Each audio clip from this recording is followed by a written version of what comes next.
Welcome back to Bombastic Nation and Ting and Ting and Ting. I'm Mr. Giant and I'm back with some more vibes for all your thing. And this one here is called the Nuremberg Trial. I've heard a lot about it and I know the surface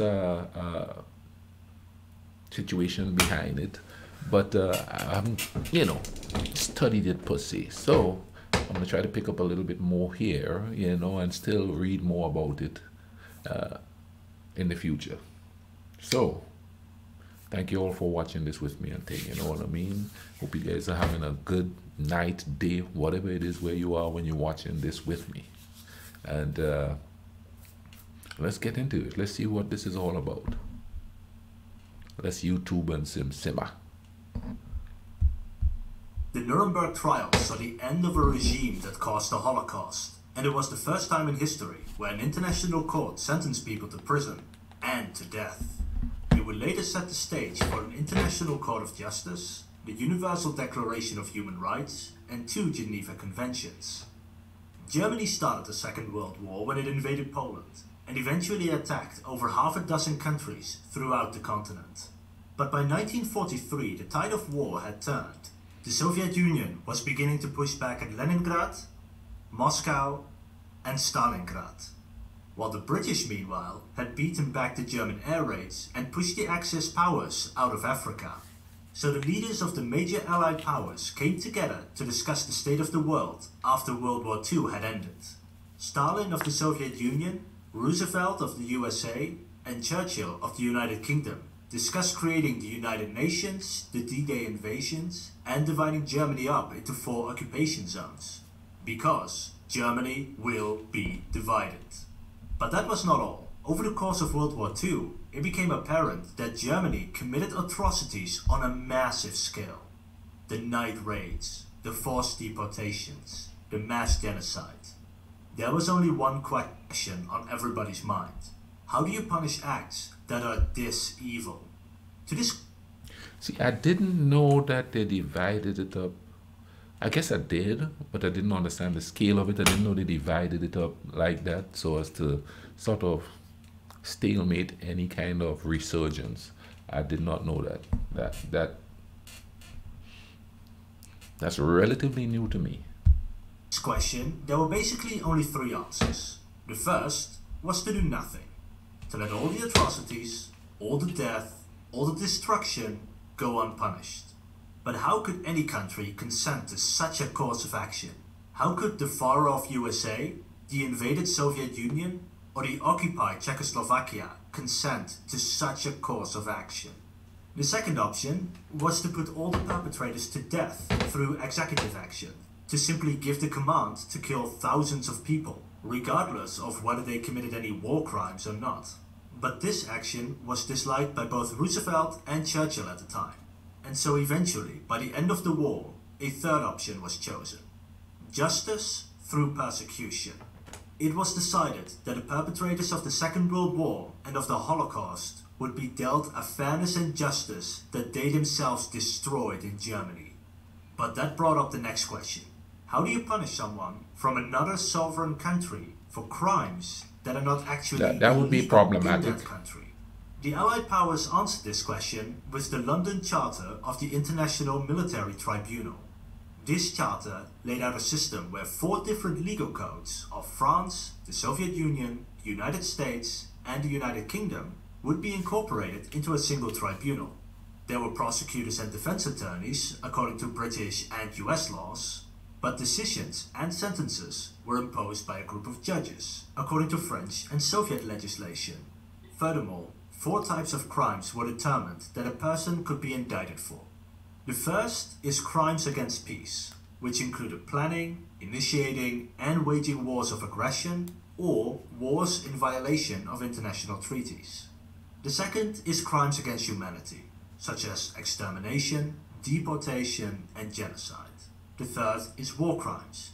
This basically meant a violation of the rules of war that were set before the Second World War, such as executing prisoners. The fourth crime is a common plan or conspiracy to commit any of the 3 aforementioned crimes. After all, simply because you didn't put anyone in the gas chambers yourself doesn't mean you're not guilty of creating the system leading to such genocide. It would be possible for someone to be indicted for any or all of these crimes. For example, Wilhelm Keitel, who was the de facto head of the German military during the war, was indicted for all 4 crimes. He was found guilty on all 4 charges at the Nuremberg Trial and sentenced to death.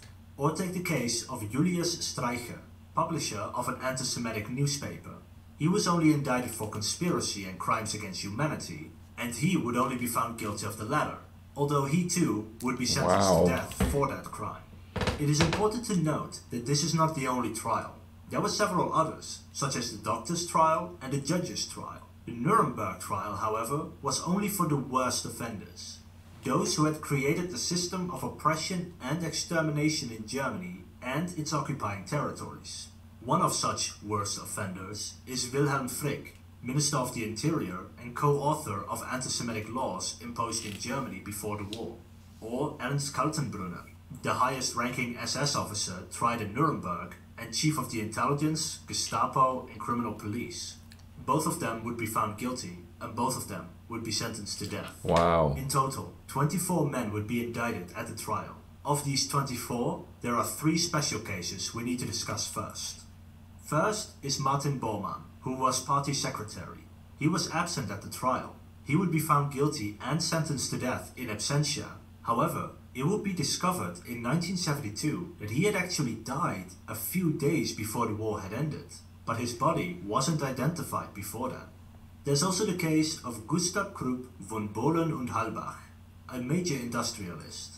He was found medically unfit for trial and passed away in 1950 without sentencing.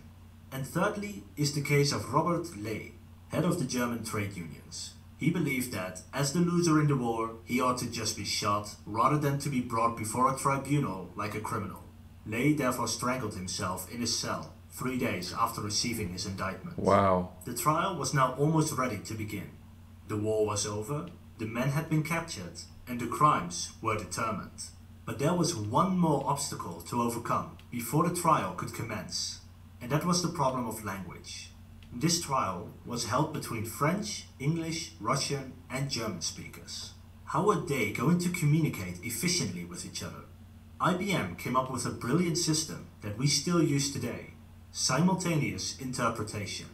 This is the technique where interpreters translate what is being said while it is being said, and then everybody can listen to the translation in their own native language directly via headphones. This is how, for example, the United Nations and the European Parliament work today. Now it was time for the trial to commence. Each of the 4 countries provided a prosecutor and a team of experts behind them. The defendants were entitled to receive a copy of the indictment made against them, any relevant explanation about the indictments, and to be represented by a lawyer of their choice. And of course, the defendants chose the best German lawyers they could possibly find. To give an example of how good these lawyers are, let's look at the case of Admiral Karl Dönitz, head of the German Navy from 1943 onward. He was indicted because he had ordered his submarines not to help the survivors of any sinking ship, Wow. instead letting them drown in the Atlantic Ocean. This was in clear violation of the Second London Naval Treaty. His lawyer, however, would save his life.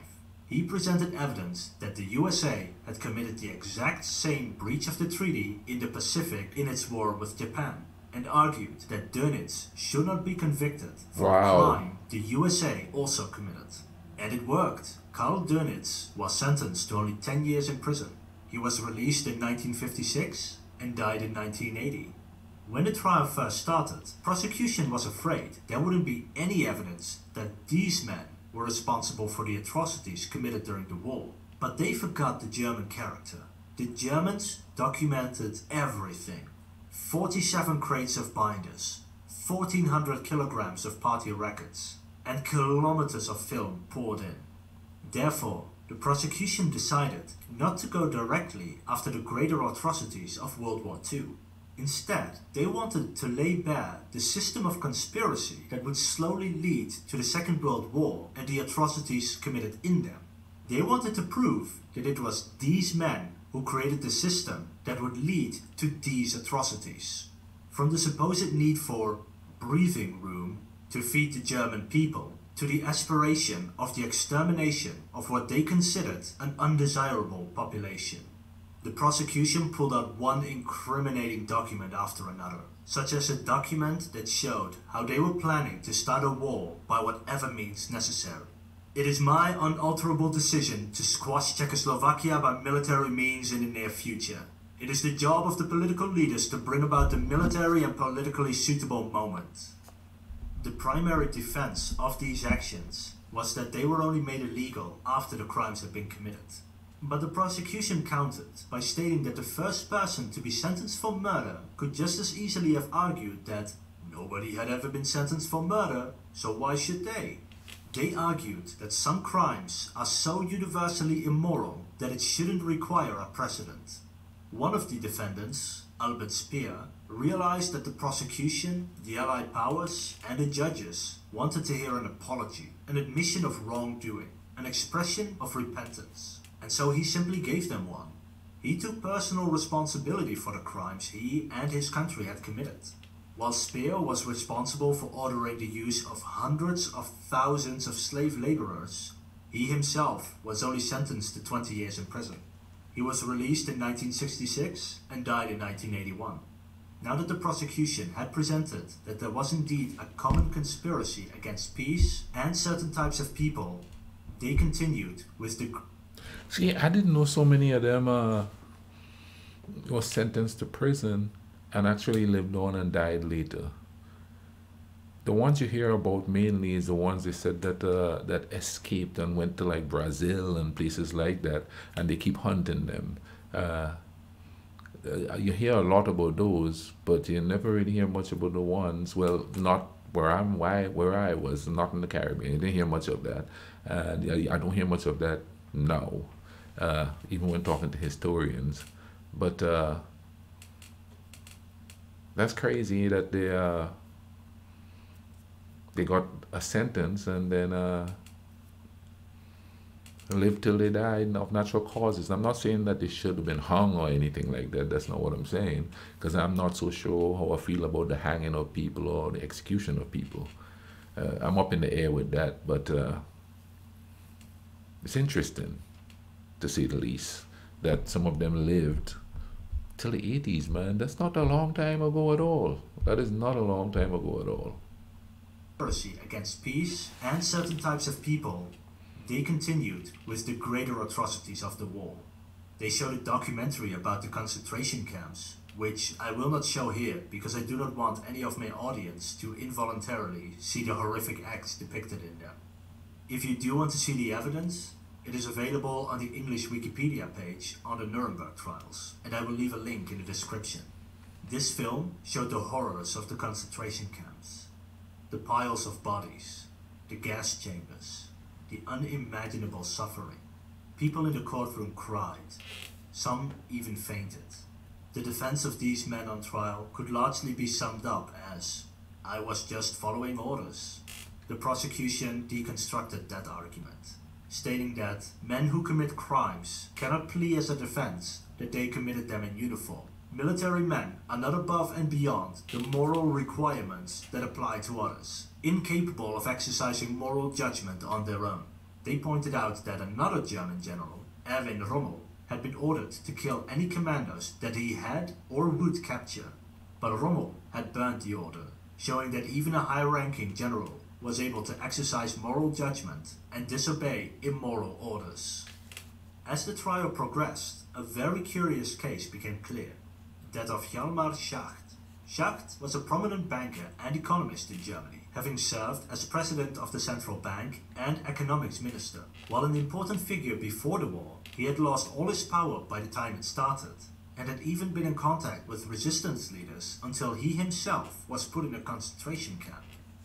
In the end, he was acquitted and set free, and would go on advising developing countries on matters of finance and economics, and passed away in 1970.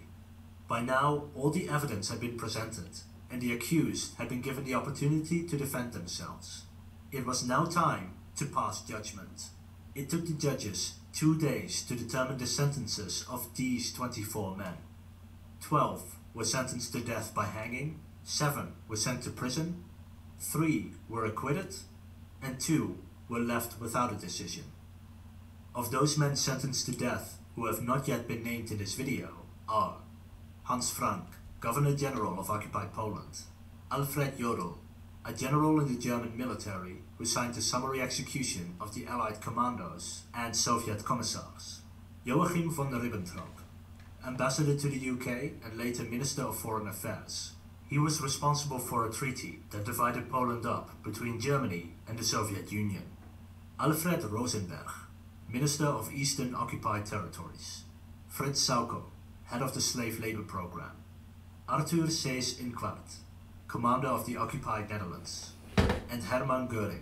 We'll come back to him in a little bit. The men sentenced to prison who have not yet been named: Walter Funk, Minister of Economics, and sentenced to life imprisonment, but released due to ill health in 1957 and passed away in 1960.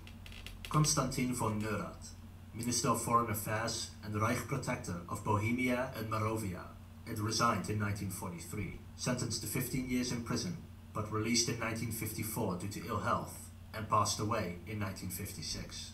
Erich Raeder, Commander-in-Chief of the German Navy until his retirement in 1943, sentenced to life imprisonment, but released in 1955 due to ill health and passed away in 1960. Baldur von Schirach, head of the party's youth division until 1940, sentenced to 20 years in prison and passed away in 1974. And Rudolf Hass. We'll also get back to him later. Out of the 3 men who were acquitted, there was the previously named Schacht, but also Hans Fritzsche, a popular radio commentator and head of the news division of the propaganda ministry. His crimes were not deemed severe enough for this tribunal, and he would later be sentenced to 9 years in prison in a different trial. He would be released in 1950 due to ill health and died in 1953. And there is Franz Von Papen. He served as the Chancellor and Vice-Chancellor of Germany, was an ambassador to Austria and later Turkey. He was acquitted at Nuremberg. However, he would later be sentenced to 8 years in prison for his actions during the war. He appealed that decision and was once again acquitted after serving only 2 years in prison and passed away in 1969. The hangings of those sentenced to death would take place 2 weeks later. Helman Guri, the highest-ranking man on trial, took one last act of defiance by committing suicide. He was commander of the Air Force, de facto head of the economy, and the original head of the Gestapo. He was found guilty on all charges and sentenced to death. The hangings were supposed to be done via the standard drop method, where the goal is to break the neck so the person dies instantly instead of suffering a slow strangulation. But some of the hangings were botched and took several minutes of strangulation before they died. Von Ribbentrop took 17 minutes to die, Jodl 18, and Keidel 28. The bodies were then cremated and the ashes dumped into the river. The last one of these men to die was Rudolf Hass. He flew to Scotland in 1941 to negotiate a peace treaty with the British, but was instead imprisoned. Thus, he didn't participate in many of the atrocities. He was sentenced to life imprisonment and died in 1987 when he strangled himself at the age of 93. The prison was demolished to prevent it from becoming a shrine to followers of their toxic ideology, but instead his burial site became a destination for yearly pilgrimages by neo-Nazis. So when the lease on his burial site ended in 2011, his grave was reopened, his remains cremated, and his ashes scattered at the sea. And so ended the regime that started the Second World War in Europe, committed genocide with a brutality rarely seen in history, and took the lives of 50 to 56 million people. This video was only a summary of the Nuremberg Trials. I had to leave out many things, such as the fact that the Soviet Union committed many of the same atrocities but were not put on trial, or why Nuremberg was chosen as the location. Therefore, if you're interested in reading more about a topic, I will provide a few sources down below where you can learn more about the subject. If you like this video, please give it a thumbs up and press the subscribe button. Wow.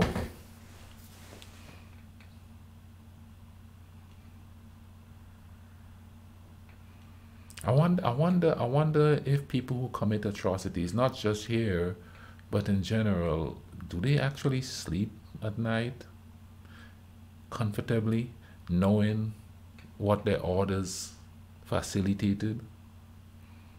What makes a person think that wiping out another group of people would solve the problem? Don't they think that people who are survivors of it, who weren't in the immediate vicinity to be murdered, would want to retaliate sooner or later? And yeah, listen, I personally believe that, generally speaking, human beings are compassionate. That after a while, people are going to go, no, this is wrong, and then revolt. How do they think that they're going to sustain the things that they did? You know, just by keep killing people who didn't? Then so at some point, people are going to go, well, I could be next. We're going to have to get rid of them. And that's pretty much what happened when the Allies, you know, hey, we could be next. We got to take care of this here. Well, that's just wild, you know. I don't think most human beings are capable of doing that. No, there's also the mob mentality where people would follow and do things like that. But I don't think people sit down and plan. Most people sit down and plan to commit acts like that. That is crazy, man. Thank you all for watching this with me. Listen, go out there and take care of each other, all right? Cool runnings.